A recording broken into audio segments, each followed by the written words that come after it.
Hello students, आज हम 20 दिसंबर का जो सीटेट का क्वेश्चन पेपर है उसका डिस्कशन करेंगे। तो इस वीडियो में हम केवल सीडीपी का डिस्कशन करेंगे। 30 प्रश्न होगा। तो आइए आप लोग ध्यान केंद्रित करके इस वीडियो को देखिए और अच्छा से समझने का प्रयास कीजिए। देखिए, जैसा कि हमारा पहला प्रश्न है, जो इनमें से कौन सा विकास का सिद्धांत नहीं है। तो देखिए, विकास एक धारणीय और एक आयामी होता है, तो ये विकास का सिद्धांत नहीं है, क्योंकि हम आप लोगों को पढ़ा चुके हैं विकास एक आयामी नहीं होता है, विकास बहुआयामी होता है। विकास का अर्थ है कि विभिन्न क्षेत्रों में विकास होना चाहिए। सामाजिक विकास, संवेगात्मक विकास, मानसिक विकास, शारीरिक विकास, ये सब विकास जो है ना, ये सब विकास के ही अंग है ना। तो यानी सभी तरह से विकास होना चाहिए, सभी क्षेत्रों में विकास होना चाहिए। इसलिए विकास एक धारणीय और एक आयामी नहीं होता है। तो ये आपका जो है गलत हो जाएगा। और देखिए, विकास ऊपर से नीचे और केंद्र से बाहर की ओर होता है। जी बिल्कुल सही बात है, ये विकास की दिशा का सिद्धांत है। विकास ऊपर से नीचे की ओर होता है, यानी पहले बच्चे में जो विकास होता है वो सर का विकास होता है, उसके बाद पैर का विकास होता है ना। और केंद्र से बाहर का अर्थ है अधोगामी विकास, जिसका अर्थ है पहले बच्चा में केंद्र का विकास होता है। कहने का मतलब रीढ़ की हड्डी जो है ना, उसका विकास पहले होता है, फिर कंधे का होता है, फिर बाजू का विकास होता है और फिर उंगली का विकास होता है। तो इस प्रकार से विकास चलता है। तो ये भी विकास के सिद्धांत हैं। और विकास आनुवंशिकता और संप्रेषण से प्रभावित होता है। सही बात है, संप्रेषण नहीं है, संपोषण है ना। यानी पोषक तत्व है ना, पोषण है मतलब पोषक तत्व भी क्या करता है, विकास को प्रभावित करता है। आनुवंशिकता तो बिल्कुल प्रभावित करता है। जैसे मान लीजिए कि किसी का माता पिता अगर गोरा है कलर में, रंग में, तो पुत्र भी क्या होगा, गोरा ही होगा। माता पिता का बुद्धि तेज है तो बच्चा का भी बुद्धि तेज ही होगा, है ना। अधिकतर उम्मीद है कि तेज ही होगा। और संपोषण का अर्थ है कि पोषक तत्व, अगर पोषक तत्व शरीर में अच्छा से मिलेगा तब भी क्या होगा, विकास प्रभावित होगा, यानी विकास अच्छा से हो पाएगा। ठीक है। आर्थिक स्थिति अगर किसी की कमज़ोर है, भोजन अच्छा से नहीं मिल पाता है, तब भी उसका विकास अच्छा से नहीं हो पाएगा। तो इसलिए ये भी विकास के सिद्धांत है। विकास सामाजिक सांस्कृतिक परिप्रेक्ष्य में होता है। सही बात है, विकास को समाज जो है ना प्रभावित करता है। समाज जैसा मिलता है, संस्कृति जैसी मिलती है, वैसा बच्चे का विकास होता है। तो ये तीनों क्या है, विकास के सिद्धांत है। लेकिन ये जो है विकास के सिद्धांत नहीं है। तो आपका आंसर ये हो जाएगा। ठीक है, चलिए उसके बाद अगला प्रश्न को देख लेते हैं। देखिए, शीर्षगामी सिद्धांत विकास के किस क्षेत्र पर लागू होता है। तो देखिए, शीर्षगामी का अर्थ है सिर से पैर की तरफ विकास का होना। ठीक है, बच्चे में पहले सिर का विकास होता है, उसके बाद पैर का होता है। तो बताइए, भाषा विकास में तो होगा नहीं, है ना। संज्ञानात्मक ज्ञान की बात हो रही है ना, बुद्धि की बात हो रही है, तो इसमें तो होगा नहीं। नैतिक विकास इसमें भी नहीं होगा। लेकिन गामक विकास, यानी गामक विकास का मतलब होता है क्रियात्मक विकास, कार्य करने की क्षमता, है ना। तो देखिए, सबसे पहले क्या होता है, बच्चा सिर को कमांड करना सीखता है, सिर को नियंत्रित करना सीखता है। ठीक है, उसके बाद क्या करता है, धड़ को, उसके बाद पैर का, मतलब पहले जो नियंत्रित करना सीखता है वो सिर को, है ना। उसके बाद जो है नीचे वाले अंग को नियंत्रित करना सीखता है। तो इसे हम कहते हैं शीर्षगामी सिद्धांत। तो इसलिए इसमें जो आपका सही ऑप्शन है वो पहला है। ठीक है, उसके बाद चलिए आगे।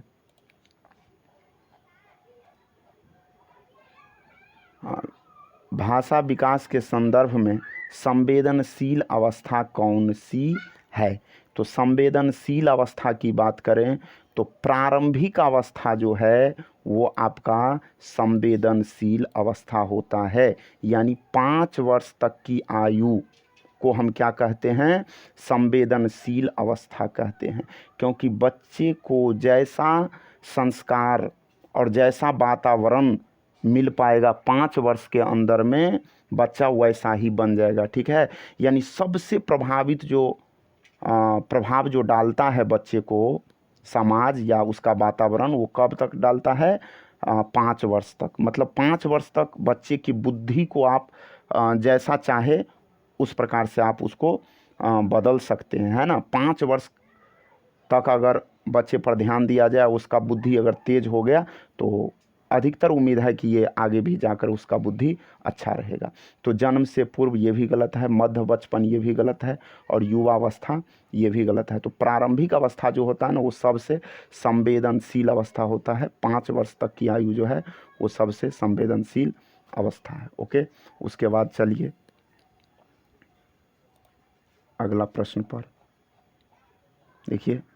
चौथा नंबर का जो प्रश्न है,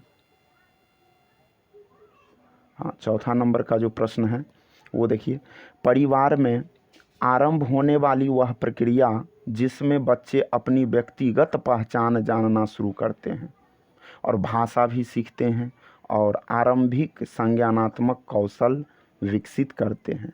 आरंभिक संज्ञानात्मक कौशल मतलब क्या, बुद्धि में विकास करते हैं, है ना। तो वो क्या कहलाते हैं, तो देखिए प्रारंभिक समाजीकरण, आप लोगों को हम कई बार पढ़ा चुके हैं। ये क्या हो जाएगा आपका प्रारंभिक समाजीकरण। देखिए प्राथमिक समाजीकरण की जो एजेंसी है वो क्या है, माता पिता भी है, घर परिवार भी है, परिवार भी है, साथी भी है, आप लोगों को कई बार बता चुके हैं, है ना। समाजीकरण का एजेंसी का मतलब क्या, समाजीकरण क्या है, वैसी प्रक्रिया है जिस प्रक्रिया के माध्यम से हम समाज के मापदंडों को सीखते हैं, है ना। तो तो माता पिता से सबसे पहले हम सीखते हैं। जो भी समाजीकरण होता है, अच्छे गुण होता है या अच्छा ज्ञान होता है या जो भी ज्ञान होता है, सबसे पहले माता पिता से सीखते हैं, उसके बाद परिवार से, है ना। तो ये सब प्राथमिक समाजीकरण का एजेंसी है। तो ये में होगा प्रारंभिक समाजीकरण होगा, द्वितीय समाजीकरण तो होगा नहीं।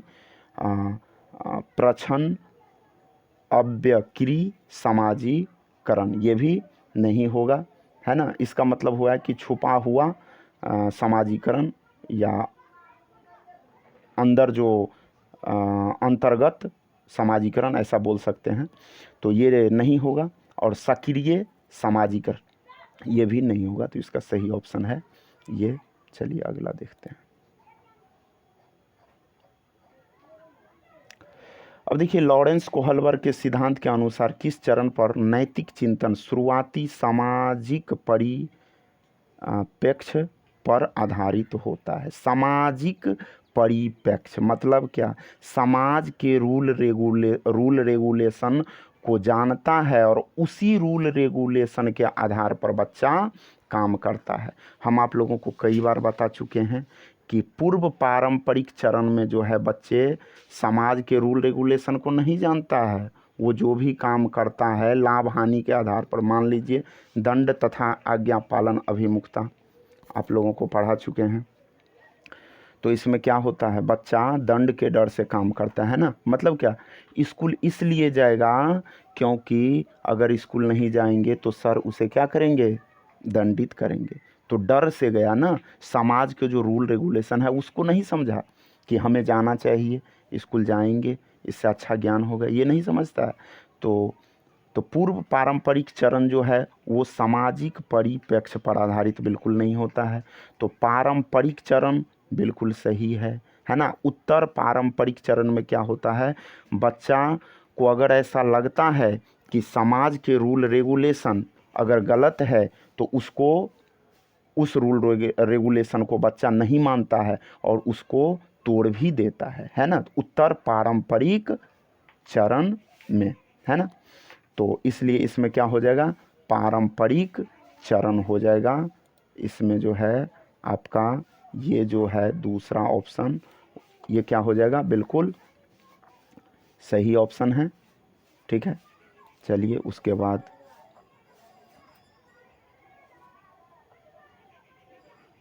देखिए अगला जो प्रश्न है, पियाजे के सैद्धांतिक दृष्टिकोण से नई सूचनाओं को अपने मौजूद ज्ञान में शामिल करने को क्या कहते हैं? जब हम कोई नई सूचना को अपने पूर्व ज्ञान में जोड़ लेते हैं तो उसे क्या कहते हैं बताइए? आत्मसातीकरण, है ना। इसका तीसरा ऑप्शन बिल्कुल सही है, आप लोगों को कई बार पढ़ा चुके हैं। समायोजन क्या है? अपने ज्ञान में परिवर्तन करेंगे तब समायोजन होगा, है ना। तो आत्मसातीकरण क्या है? पूर्व ज्ञान में नए ज्ञान को जोड़ देना ही क्या है? आत्मसातकरण है। ठीक है, तो चलिए उसके बाद अगला, मीना अब शब्दों का प्रयोग करने लगी है तथा यह समझने लगी है कि शब्द वस्तुओं के प्रतीक हैं। शब्द वस्तुओं के प्रतीक है। अच्छा, अब तर्क करने लगी हैं परंतु प्रत्ययों का संरक्षण और क्रमबद्धता नहीं कर पाती हैं। देखिए क्या कह रहा है, परंतु प्रत्ययों का संरक्षण, कंसेप्ट का संरक्षण का गुण आप लोगों को बताए हैं, है ना, और क्रमबद्धता नहीं कर पाता है। तो संरक्षण का गुण किस में नहीं होता है बताइए आप लोग? संरक्षण का गुण देखिए, सबसे पहले तो होता है संवेदी गामक अवस्था, है ना, जन्म से 2 वर्ष तक की आयु को कहते हैं। उसके बाद होता है पूर्व संक्रियात्मक अवस्था, 2 से 7 वर्ष तक की आयु को कहते हैं। उसके बाद है मूर्त संक्रियात्मक अवस्था, इसमें क्या होता है 7 से 11 वर्ष तक की आयु को कहते हैं। और 11 से ऊपर वाले आयु को क्या कहते हैं? अमूर्त संक्रियात्मक। तो देखिए हम आप लोगों को कई बार बता चुके हैं कि संरक्षण का गुण किस में नहीं होता है, क्रमबद्धता का गुण किस में नहीं होता है, तो वो होता है आपका पूर्व संक्रियात्मक अवस्था में, है ना। अमूर्त संक्रियात्मक अवस्था मतलब 7 वर्ष से जो बाद का एज होता है उसमें बच्चे संरक्षण का गुण भी आ जाता है बच्चे में, और क्रमबद्धता का गुण भी आ जाता है। और इसमें प्रतीकात्मक पूर्व संक्रियात्मक में यानी 2 से 7 वर्ष तक की जो आयु है उसमें प्रतीकात्मक खेल भी खेलता है ना। तो चलिए आपका कौन सा हो जाएगा? ये पहला नंबर आपका जो है बिल्कुल सही है। चलिए उसके बाद अगला,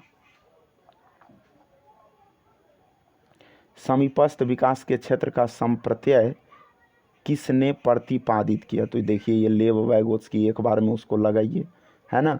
समीपस्थ विकास का क्षेत्र है कि नहीं, हम आप लोगों को कई बार पढ़ा चुके हैं। समीपस्थ विकास के क्षेत्र क्या है, आप लोगों को कई बार पढ़ाए हैं। संभाव विकास का जो स्तर होता है और वास्तविक विकास का जो स्तर होता है, इन दोनों का जो अंतर निकालते हैं तो यही क्या हो जाता है?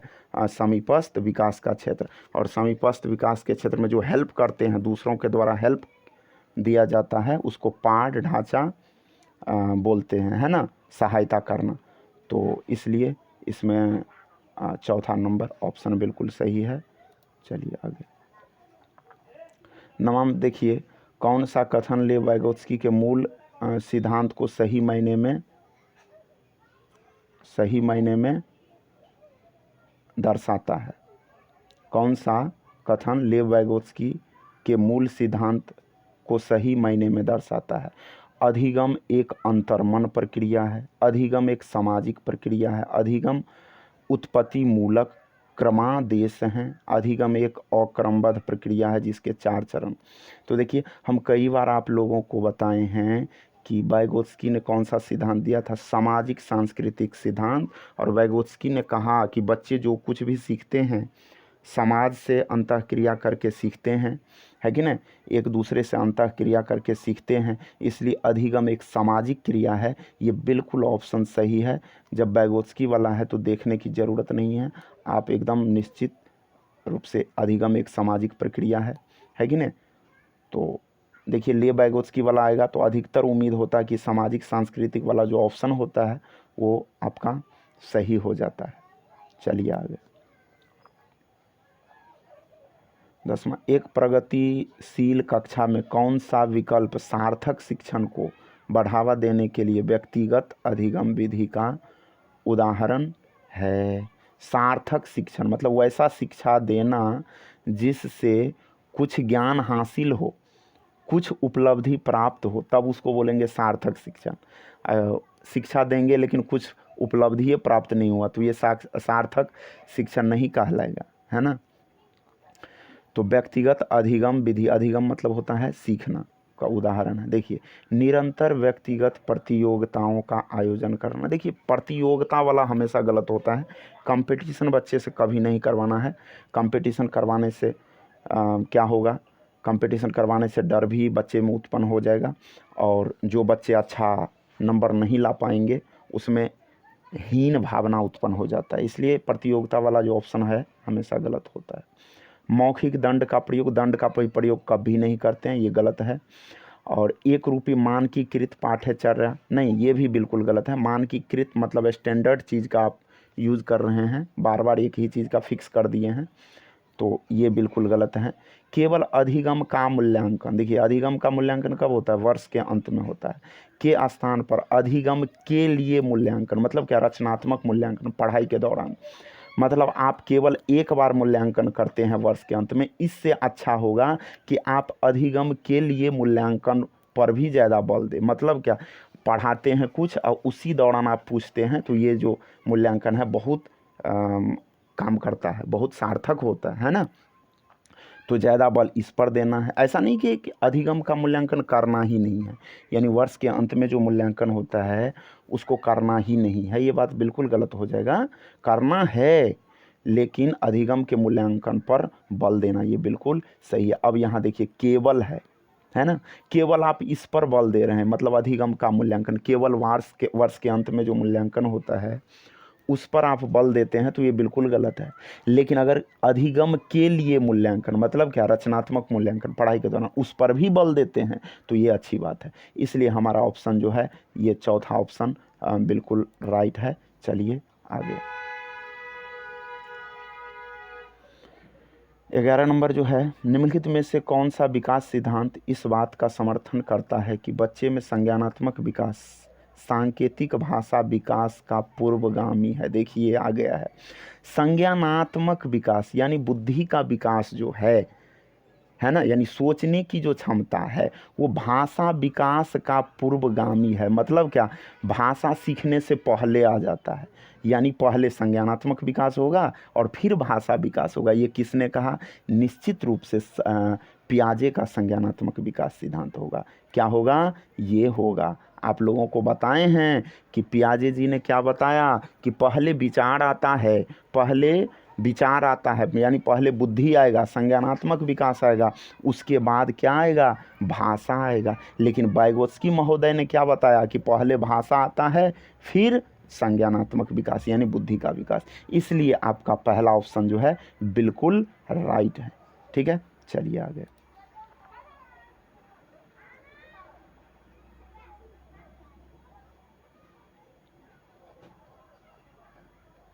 चलिए उसके बाद है, जेंडर रूढ़िवादिता को रोकने के लिए एक अध्यापक द्वारा कक्षा में प्रयोग की जाने वाली कौन सी विधि उचित नहीं है ना, कौन सी विधि उचित नहीं है।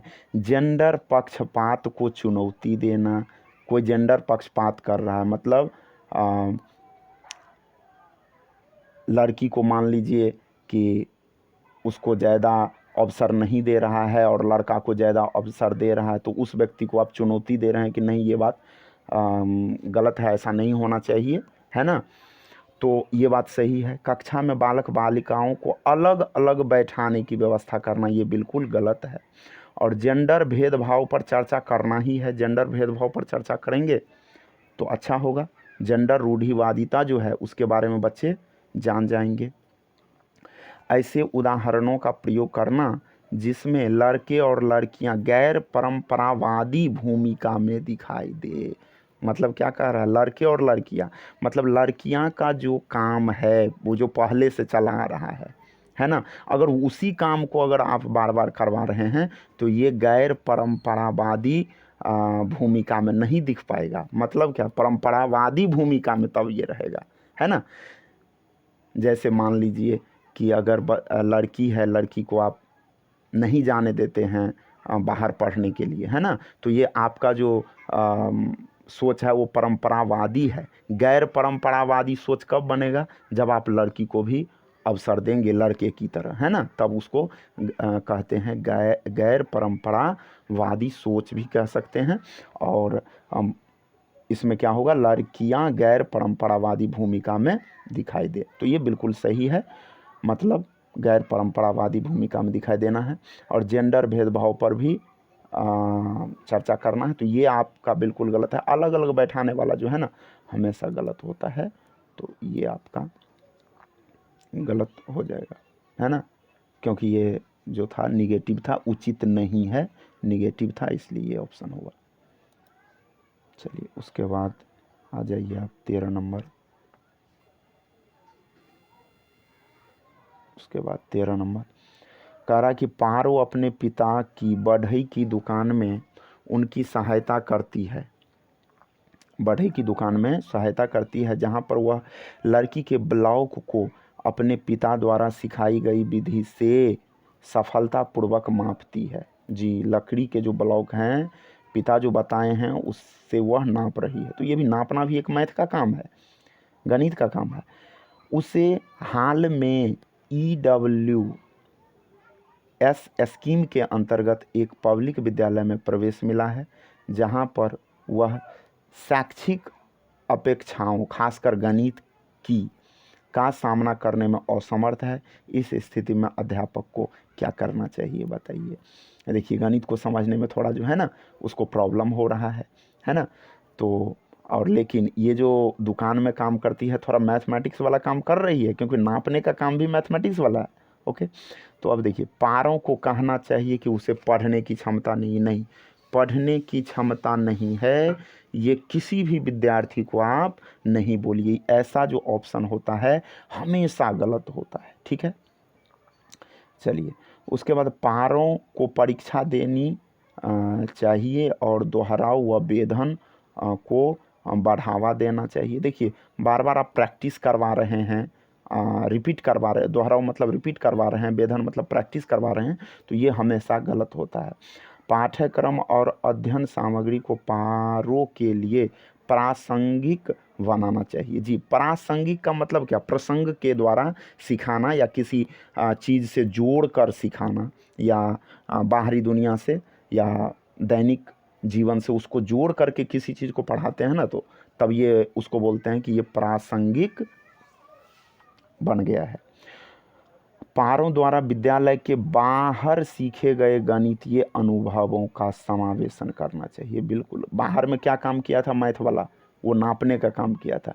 अगर उसी से संबंधित हम कुछ गणित का टॉपिक उसको पढ़ाएंगे तो ज़्यादा समझ में आएगा, ठीक है।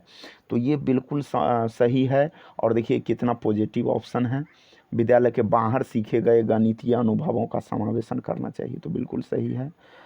पारों को घर पर सीखे ज्ञान को स्कूल से सीखे ज्ञान से पृथक मतलब अलग करने के लिए कहना चाहिए। बिल्कुल गलत बात है, कभी भी पृथक वाली बात गलत होता है। तो ये आपका तीसरा ऑप्शन सही है। चलिए आगे 14, ध्वनि लय और शब्दों के अर्थ, ये थोड़ा क्लियर नहीं दिख रहा है, ठीक है। उसके बाद देखिए, ध्वनि लय और शब्दों के अर्थ के प्रति सचेतना किस बुद्धि के मूल हैं। अब देखिए कितना अच्छी बात है, ये भाषिक बुद्धि आप लोगों को बताए हैं। हार्वर्ड गार्डनर ने बुद्धि के 8 प्रकार बताए हैं, अब तो ये 9 प्रकार बता दिए हैं। तो उसमें भाषिक बुद्धि जिसमें होगा वो ध्वनि लय और शब्दों के अर्थ के प्रति सचेतना उसमें ज़्यादा रहेगा। तो भाषिक बुद्धि जिसमें रहता है वो क्या बनता है, भाषा का ज्ञान जिसमें रहेगा लेखक बनेगा, कवि बनेगा, है ना। और अंतर व्यक्तिक गुण जिसमें रहता है वो क्या होता है, दूसरे के मनोभाव को समझने का क्षमता रहता है, उसमें दूसरे के अभिवृत्तियों को समझने का क्षमता होता है।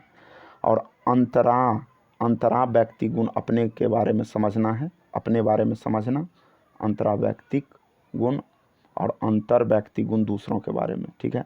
स्थानिक बुद्धि जिसमें रहता है, पायलट बनता है, मूर्तिकार, आप लोगों को कई बार बता चुके हैं। तो इसमें तीसरा ऑप्शन जो है आपका बिल्कुल सही है। चलिए आगे।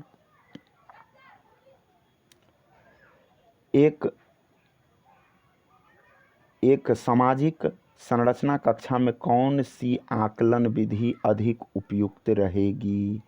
सामाजिक संरचनात्मक कक्षा है तो सहयोगी प्रायोजित कार्य तो बहुत पॉजिटिव है। एक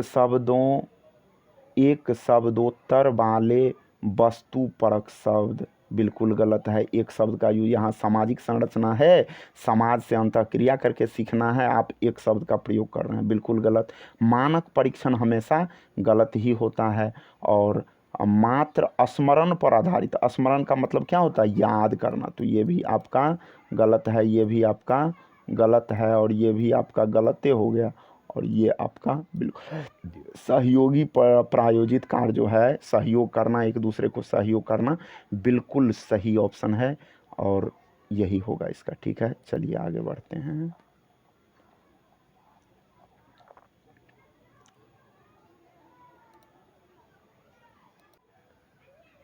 हाँ, तो देखिए अगला जो प्रश्न है वो सतत एवं व्यापक मूल्यांकन में सतत से क्या अभिप्राय है ना। तो देखिए पढ़िए उसको। अध्यापन के दौरान विभिन्न उपकरणों का प्रयोग करते हुए छात्रों का साथ साथ मूल्यांकन करना और उनकी सहायता करना। सही बात है, विभिन्न उपकरणों का प्रयोग भी कर रहे हैं, उसके साथ मूल्यांकन भी कर रहे हैं, मतलब सतत का लगातार, सतत का अर्थ होता है लगातार। तो ये जो बिल्कुल ऑप्शन सही दिख रहा है। और इसको देखते हैं, अंकों, ग्रेड व अन्य प्रकार से छात्रों की उपलब्धि की सतत तुलना करना, एक दूसरे से तुलना करना, जो आपका अंक अच्छा है, आपका अंक कम है, तो इस प्रकार से तुलना करना हमेशा जो है ना आपका जो है ये बिल्कुल गलत ही साबित हो जाता है।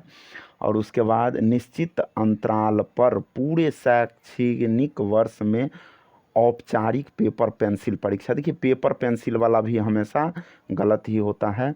समय समय पर बच्चों के स्मरण और प्रत्याहान, मतलब याद करना होता है, याद रखना, की योग्यता का मापन करना, नहीं नहीं नहीं नहीं, स्मरण वाला बात बिल्कुल गलत है। ये जो आपका ऑप्शन है 1 नंबर बिल्कुल सही है। चलिए आगे बढ़ते हैं।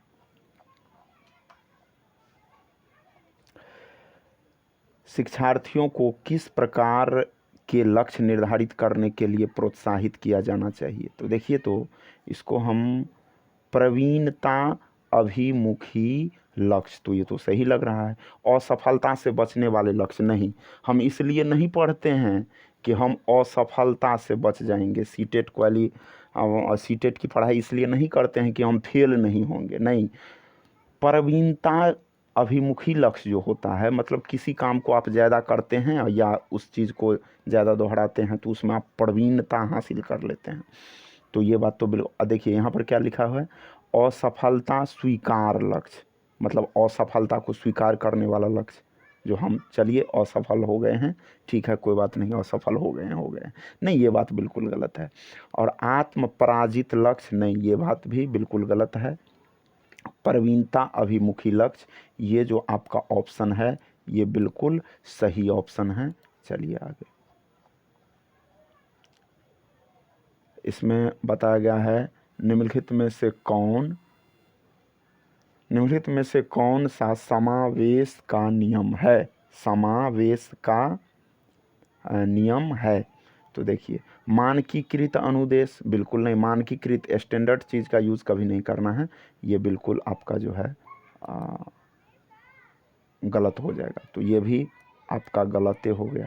अब देखिए, विभेदन का अर्थ क्या होता है? भेदभाव करना। तो समावेशी जब कक्षा होगा जिसमें सभी वर्ग के बच्चे एक साथ पढ़ेंगे और सभी बच्चों को समान अवसर मिलेगा, तो इसमें विभेदन, भेदभाव करेंगे तो ये बात बिल्कुल गलत हो जाएगा, है ना। और पृथककरण और नामांकित करना, ये बात भी तो बिल्कुल ही गलत है, क्योंकि कभी भी पृथककरण मतलब अलग करना, अलग नहीं करते हैं, और नामांकित नहीं करते हैं।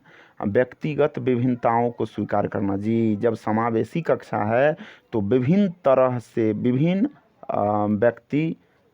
विभिन्न व्यक्तित्व वाला बच्चे जो है हमारे क्लास में आएंगे और उसको जो है स्वीकार करना है, व्यक्तिगत विभिन्नताओं को स्वीकार करना है ना। तो ये तीसरा ऑप्शन बिल्कुल आपका सही हो जाएगा। चलिए आगे। एक बच्चा जो आंशिक रूप से देख सकते हैं, मतलब आंशिक रूप से थोड़ा थोड़ा देख सकते हैं, घर पर शिक्षा प्राप्त करने के लिए प्रेरित करना चाहिए, बिल्कुल गलत बात है। घर पर शिक्षा प्राप्त करने के लिए उसको कहेंगे तो बताइए स्कूल किस चीज़ के लिए बना है? उसे एक अलग संस्थान में रखने की ज़रूरत है, ऐसा ऑप्शन हमेशा गलत होता है। अलग संस्थान बना देंगे तो हमारा फिर स्कूल जो है वो किस लिए है ना। समावेशी प्रावधानों का पालन करने वाले नियमित स्कूल में जाना चाहिए, सही बात है। और इसको पढ़ते हैं बिना किसी विशेष प्रावधान वाले नियमित स्कूल में डाल देना चाहिए। देखिए जब ये बच्चा आंशिक रूप से देखता है, मतलब पूरा पूरा नहीं देखता है, तो उसको तो विशेष प्रावधान की ज़रूरत है, उसे विशेष शिक्षण सामग्री की ज़रूरत है। आप क्या करें, बिना किसी विशेष प्रावधान वाले नियमित स्कूल में डाल देना चाहिए ताकि उसकी स्थितियों से जूझने की क्षमता विकसित हो। हैं बताइए ये कितना ऑप्शन आपका जो है गलत है। तो समावेशी प्रावधानों का पालन करने वाले नियमित स्कूल में, मतलब जिसमें समावेशी प्रावधानों का पालन किया जाता है, समावेशी कक्षा का जो रूल रेगुलेशन है उसका अगर पालन किया जा रहा है तो उस कक्षा में हम भेज सकते हैं, वहाँ बच्चे को भेज सकते हैं। तो तीसरा ऑप्शन जो है आपका बिल्कुल सही है। चलिए 20, निम्न में से कौन सी शिक्षा प्रणाली कक्षा में सृजनात्मकता में सहायक होती है? सृजनात्मकता मतलब क्या, सृजन करने का जो गुण है ना। तो कल्पनाशील उत्तरों को स्वीकारना, जी जब सृजन कर रहे हैं, किसी चीज़ का निर्माण कर रहे हैं, मान लीजिए कि एक कहानी लिख रहे हैं, तो जब कहानी लिख रहे हैं तो कल्पनाशील उत्तरों को, कल्पना तो करना ही पड़ेगा, ये बिल्कुल सही है। विचार मंथन पर बल देना, सही बात है, विचार मंथन भी करना पड़ेगा जब किसी चीज़ का सृजन कर रहे हैं। तो यहाँ क्या, अभिसारी चिंतन, अपसारी चिंतन में ज़्यादा सोचना पड़ता है, अभिसारी चिंतन बिल्कुल लिमिट है इसका सोचने का, है ना। तो ये बिल्कुल अभिसारी चिंतन तो बिल्कुल नहीं होगा, आप लोगों को बताए हैं। और असहमति के प्रति सहनशील, असहमति के प्रति, जी ये भी ऑप्शन सही है, ये भी ऑप्शन सही है। अगर मान लीजिए किसी बच्चा को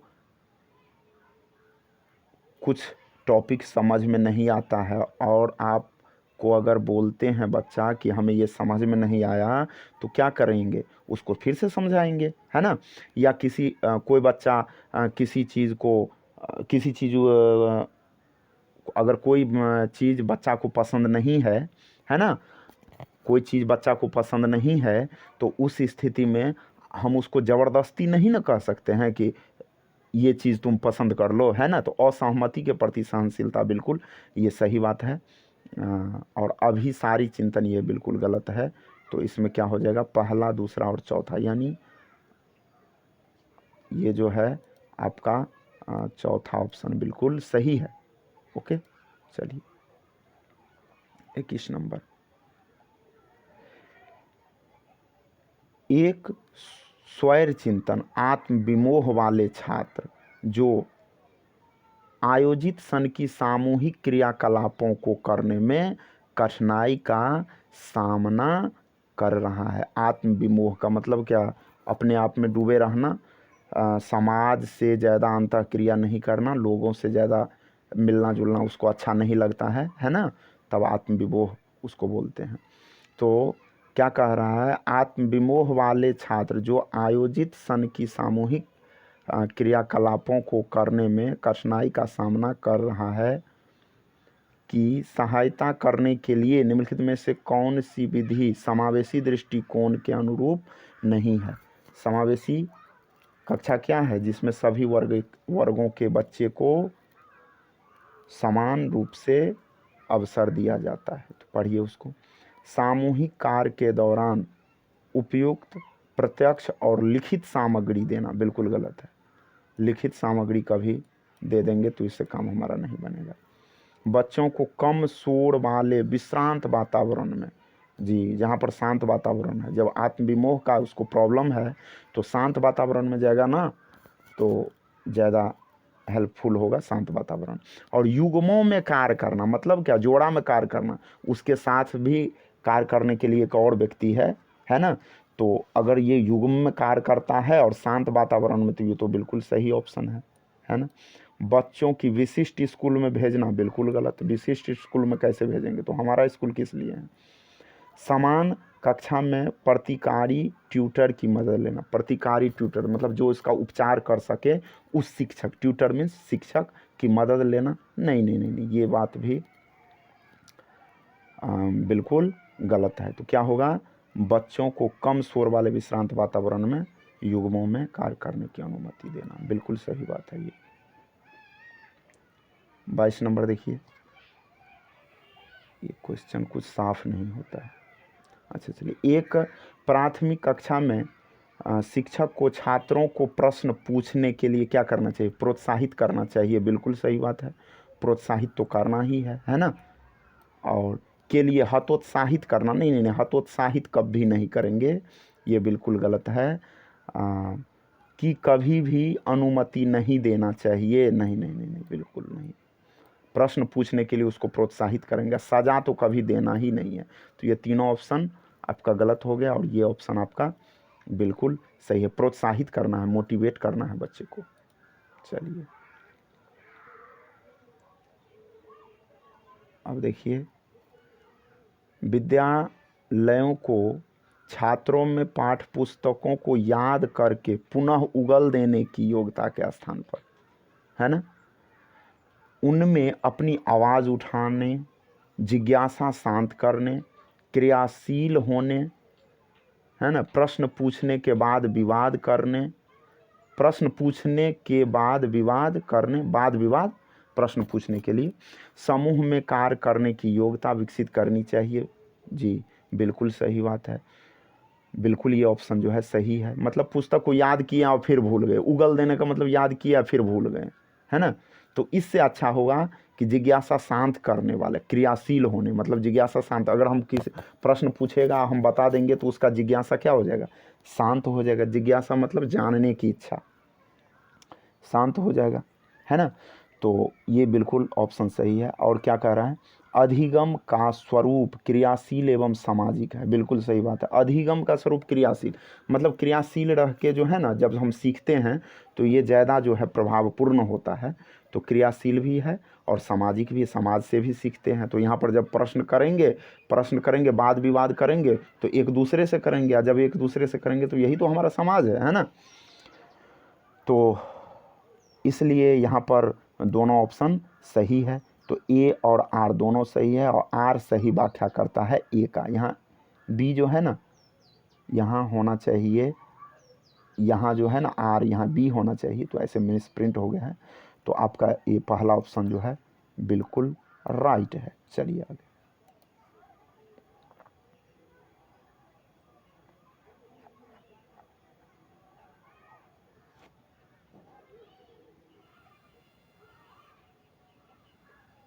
चलिए, एक विशेष विषय में ज्ञान और संबंधों को सुव्यवस्थित तथा निरूपित करने के लिए आलेखीय साधनों का प्रयोग क्या कहलाता है। आलेख का प्रयोग कर रहे हैं ना, मतलब क्या, ज्ञान और संबंधों को सुव्यवस्थित तथा निरूपित करने के लिए, ज्ञान किसी कंसेप्ट को आप समझा रहे हैं, समझ में नहीं आ रहा है, उसको आलेख के द्वारा समझा रहे हैं, तो उसको क्या कहेंगे, खंड, अग्रवर्ती आयोजक, स्मृति सहायक और संकल्पना मानचित्र। जी बिल्कुल, ये ऑप्शन जो है आपका बिल्कुल सही है, संकल्पना मानचित्र। स्मृति सहायक बिल्कुल नहीं होगा, स्मृति मतलब याद रखने में सहायक होता है। अग्रवर्ती आयोजक ये भी नहीं होगा, खंड भी नहीं होगा, ये चौथा ऑप्शन है। चलिए ये देखिए, रोशनी परीक्षा में, अच्छा, उस उदाहरण को चुनिए जो आंतरिक प्रेरणा को दर्शाता है।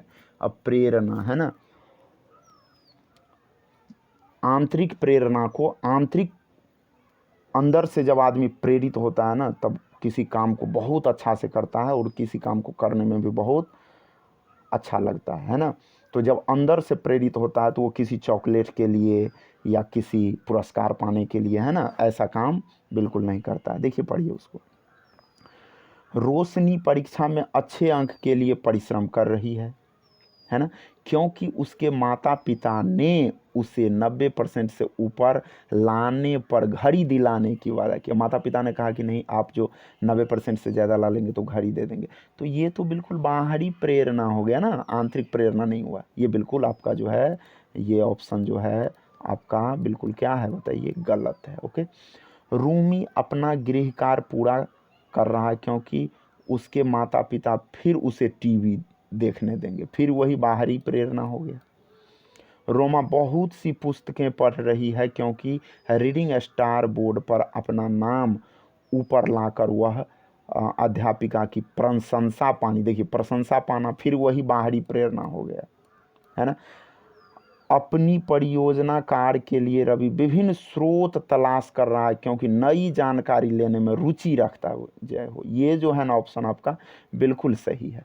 जब नई जानकारी रखने में आप रुचि रखते हैं तब तो ये अंदर से प्रेरित हो गया ना, है ना। तो ये बिल्कुल ऑप्शन, चौथा ऑप्शन जो है बिल्कुल सही है आपका, एकदम चौथा ऑप्शन, ये अंदर से प्रेरित है, आंतरिक प्रेरणा को ये दर्शाता है। ठीक है, चलिए चौथा ऑप्शन सही है। आगे 26 का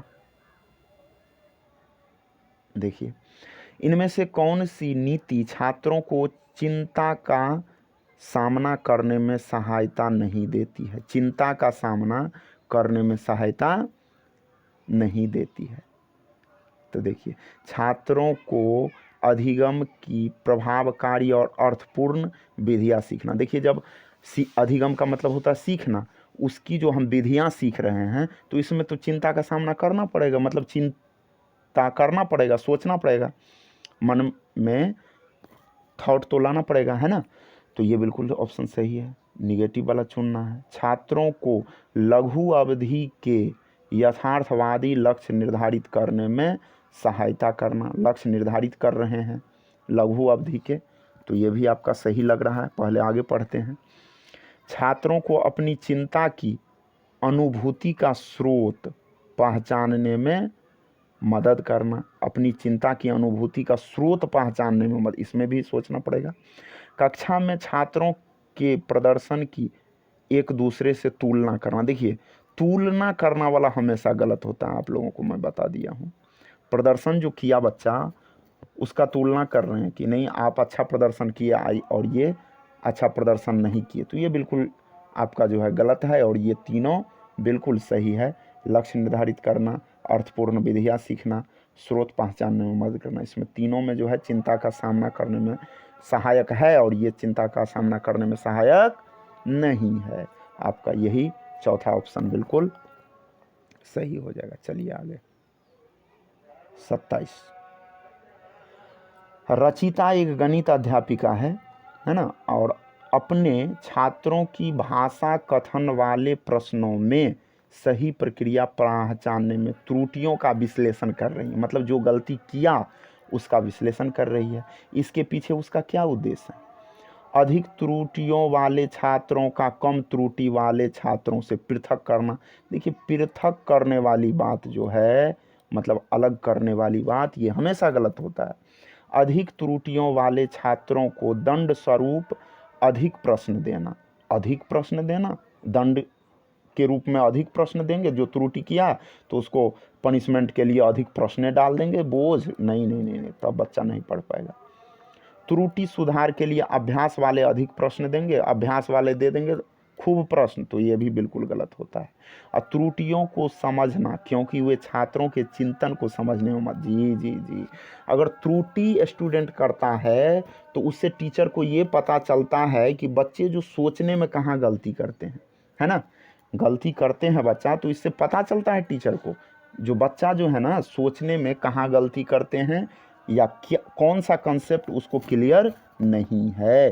तो ये चौथा ऑप्शन जो है आपका बिल्कुल सही ऑप्शन है। ओके, तो जी चलिए आगे बढ़ते हैं।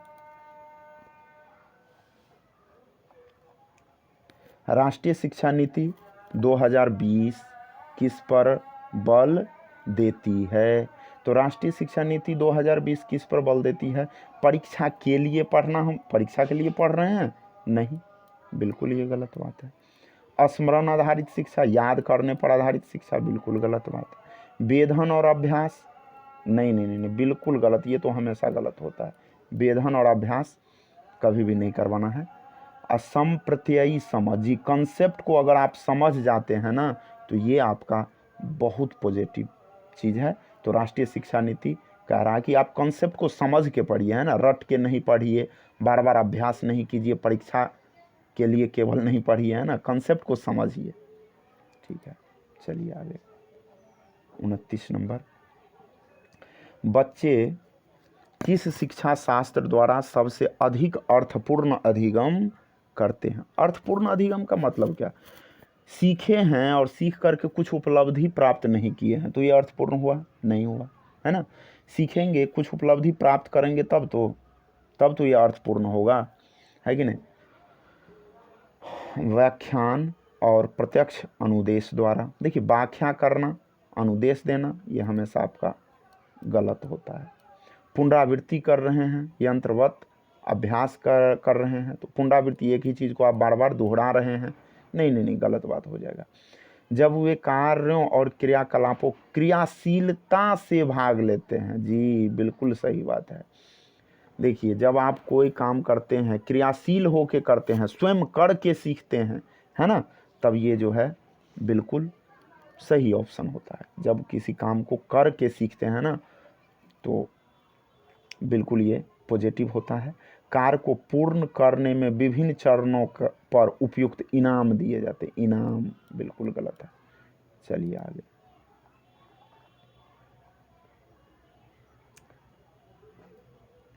अब ये लास्ट प्रश्न है। छात्रों को विभिन्न प्रकार की सामग्री का प्रावधान करवाना और उन्हें अपने अधिगम को स्वनिर्देशित अपने आप से निर्देश करने की स्वतंत्रता देना किस चीज़ को बढ़ावा देने की एक विधि है? यंत्रवत अधिगम, याद करके या जैसे का तैसे उसको याद करके सीख लिए हैं, बिल्कुल गलत हो जाएगा। यंत्रवत, अच्छा देख रहे हैं ना, यहाँ पर है रोट लर्निंग, मतलब क्या? याद करके सीखना, रट के सीखना। यंत्रवत का मतलब हो गया रट के सीखना, तो ये तो बिल्कुल गलत हो जाएगा। प्रतिस्पर्धात्मक अधिगम मतलब प्रतिस्पर्धा करवाना, कंपटीशन, नहीं नहीं नहीं नहीं, बिल्कुल ये कभी नहीं करवाते हैं। कंपटीशन जो है ना, कभी हम नहीं करवाते हैं बच्चे से। यंत्रवत, रट के याद करना, ये भी नहीं। अन्वेषित अधिगम, खोज करके सीखना, ये तो बिल्कुल सही है। और देखिए निर्देशात्मक अधिगम, निर्देश देकर सीखना, नहीं नहीं नहीं, बिल्कुल ये गलत है। खोज पर आधारित अधिगम जो होता है वो बहुत अच्छा होता है, तो ये आपका तीसरा ऑप्शन सही होगा। CDP खत्म हुआ, 30 प्रश्न है ना, उससे आगे हम अगले वीडियो में देंगे। तब तक के लिए जय हिंद।